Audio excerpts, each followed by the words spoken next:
वहीं जहां एक और हमारे देश में महिलाओं को देवी का दर्जा दिया जाता है, तो वहीं कुछ तस्वीरें ऐसी भी हैं जहां बेटियों के साथ कुछ लोग, या यूं कहें कि राक्षस प्रवृत्ति के लोग बर्बरता करने तक बाज नहीं आ रहे हैं। कुछ ऐसी ही तस्वीर सामने आई धार से, जहां मामूली बात को लेकर महिलाओं से परिवार के लोगों ने ऐसी मारपीट की जिसे देखकर इंसानियत भी शर्मसार हो जाए। देखिए इस रिपोर्ट में। वो एक जीवनदायिनी, एक बेटी और एक बहन है। जी हाँ, बेटियों को हमारे देश में देवी का दर्जा दिया जाता है। जहाँ एक ओर हमारे देश में बेटी पढ़ाओ बेटी बचाओ जैसे बड़े बड़े नारे दिए जाते हैं, लेकिन क्या सच में हमारे देश में बेटियों को वो सम्मान मिल पाता है जिनकी वो हकदार हैं? सच कहें तो शायद नहीं, क्योंकि धार से सामने आई बेटियों से बर्बरता की खौफनाक तस्वीरें तो यही बयां करती हैं।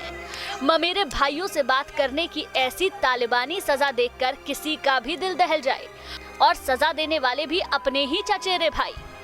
पुलिस को एक वीडियो मिला था जिसमें 2 महिलाओं के साथ मारपीट की जा रही है, और वीडियो की तस्दीक करने के लिए पुलिस की टीम जो पिपलवा पहुंची, वहाँ पे पता चला कि 2 महिलाओं के साथ परिजनों ने मारपीट की थी। वो कारण ये था कि दोनों महिलाएं उनके मामा के लड़कों के साथ बातचीत करती थी। तो दोनों महिलाओं को थाने लाया गया और उनमें से एक के रिपोर्ट पर से कायमी की गई और दोनों महिलाओं का मेडिकल परीक्षण करवा दिया गया। थाना टांडा के अंदर पिपलवा करके जो एक गांव है, उस गांव में 2 बच्चियों महिलाओं के साथ में परिजनों के द्वारा मार पिटाई की घटना की गई थी। उनको अपने मामा के लड़के के साथ में बात करती थी, उसी बात को उनको आशंका के चलते उन्होंने मार पिटाई की है। इस घटना पर पुलिस द्वारा त्वरित संज्ञान लेके प्रकरण पंजीबद्ध किया है और 7 आरोपियों को गिरफ्तार भी कर लिया। वो चिल्लाती रही और ये राक्षस उन पर लात घूंसों की बरसात करते रहे।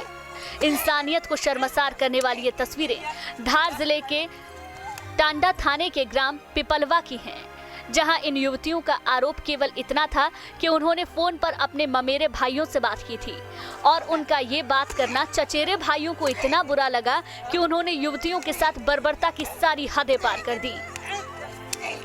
देखिए, जिस प्रकार की विध्वंस घटनाएं लगातार रोज आ रही है, आज धार की जो घटना आई है, एक बड़ा दुर्भाग्य की बात है कि हमारे प्रदेश के अंदर बेटियों की इस प्रकार से पिटाई हो रही है। उससे पहले हरिराजपुर की घटना आई और शासन प्रशासन उन परिजनों को, क्योंकि वो कहीं ना कहीं पहुंच रखते हैं, भारतीय जनता पार्टी से टच रखते हैं, तो उन्हें मामूली धाराओं में छोड़ दिया जाता है। स्पष्ट है, ऐसे लोगों के ऊपर सख्त कार्रवाई होगी तो आगे से बेटियों के साथ इस प्रकार की घटनाएं करने से लोग बचेंगे।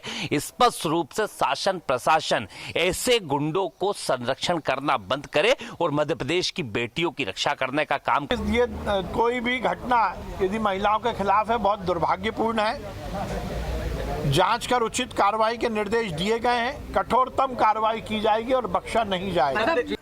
हम नारे और बयानबाजी कितनी भी कर लें, लेकिन जमीनी स्तर की सच्चाई कुछ और ही है।